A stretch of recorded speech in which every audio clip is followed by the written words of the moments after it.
What's good, y'all? Welcome back to another video. Today we're going to be talking about something called absolute value.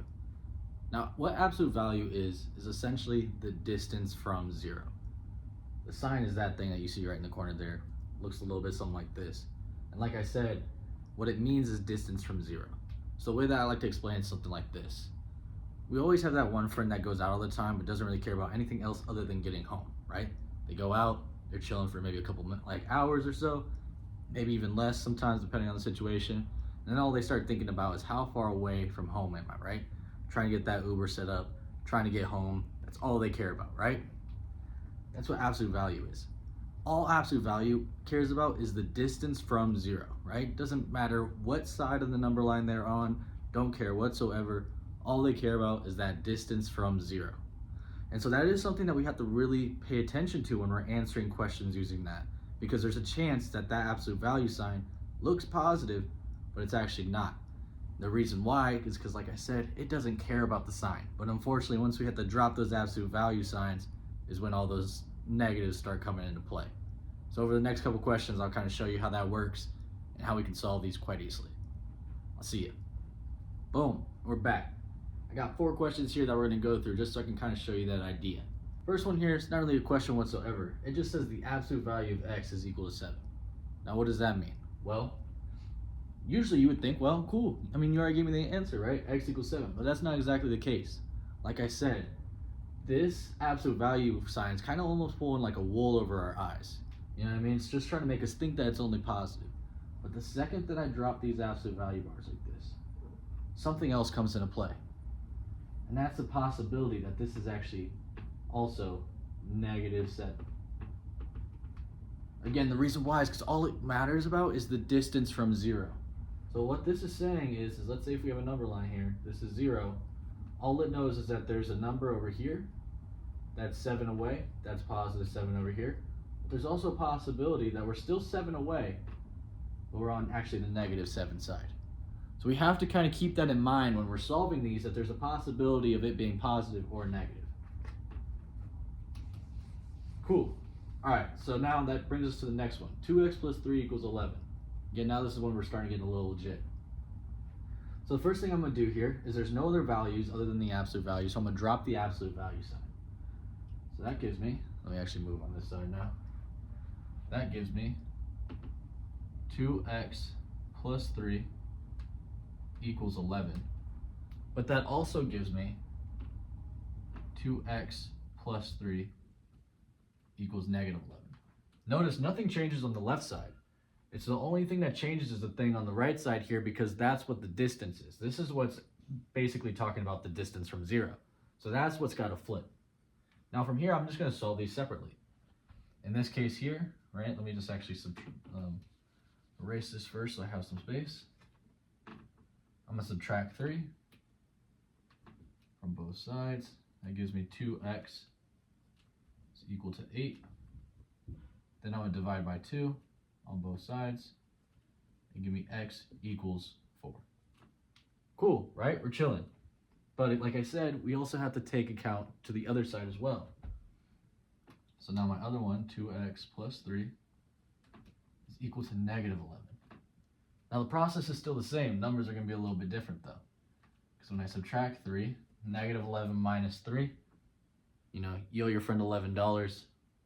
You ask him to spot you one more time, now you're down 14 bucks. So we got 2x equals -14. I'm going to divide both sides by 2. And I get x equals -7. So I got 2 answers here, 4 and -7. Both satisfy this equation because of that distance idea.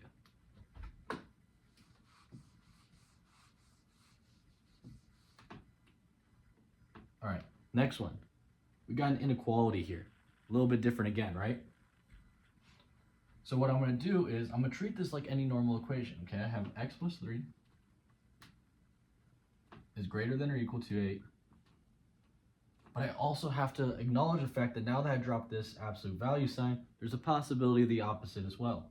So x plus 3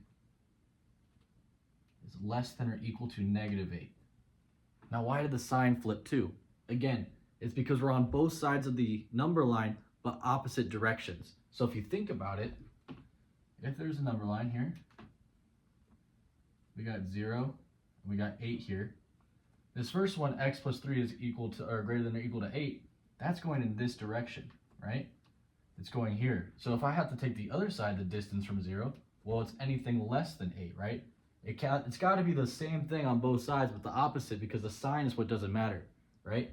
If I kept it greater than or equal to, well, now we're just going in the same direction. This is basically irrelevant now. Now it's just x is greater than or equal to -8. We completely negated the fact that we have this type of idea, right? So it's got to be doing the same thing on opposite sides of the number line here.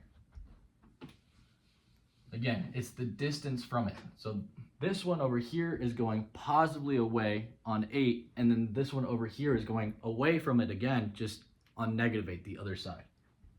So again, what I'm going to do here is I'm just going to solve. So in this case, I just subtract 3. I get x is greater than or equal to 5. And then same thing on the other side. Sign flips on both. Subtract 3. And I get x is less than or equal to -11. Cool. 2 down. Or 3 down, my bad. Last one here. Last one, we got 3 times the absolute value of x minus 5 equals 15. Now the thing that's important here to note is that notice that this 3 that I have on the outside here is actually not part of the absolute value whatsoever. So it's not part of that whole, trying to get the distance from 0 tip. So what we have to do here is we have to divide both sides by 3. But this becomes before I split off the two equations, because again, it's not in the absolute value, so it's not on that same vibe. So I divide by 3, I divide by 3, and I'm going to get, I'm lazy, I don't feel like rewriting this, x minus 5 equals 5. Now, the fact that there's nothing else around is when I drop the absolute value sign, and I'm going to get x minus 5 equals 5, and x minus 5 equals -5. Same thing as before. I'm adding 5 to both sides on both of these. Same idea on both, except this one over here is going to end up equaling 10, and this one over here is going to end up equaling 0. So essentially the main thing that we're getting from here is the fact that it's all about distance from 0. So it's extremely important that when we're solving these, we're taking into account the positive side as well as the negative side, right? Just because the absolute value sign is trying to hide from the fact that there's negatives doesn't mean that we can't, right? We got to make sure that we're getting both of those. Either way, though, that's basically it for today. Again, it's just an introduction. I hope you guys enjoyed. I hope this was helpful. If you have any questions for me, again, anything, just drop them in the comment section. Or if you just want tutoring yourself, mindleaptutor.com. You know where it's at. But until then, I'll see you guys on the next one. Take care. Peace out.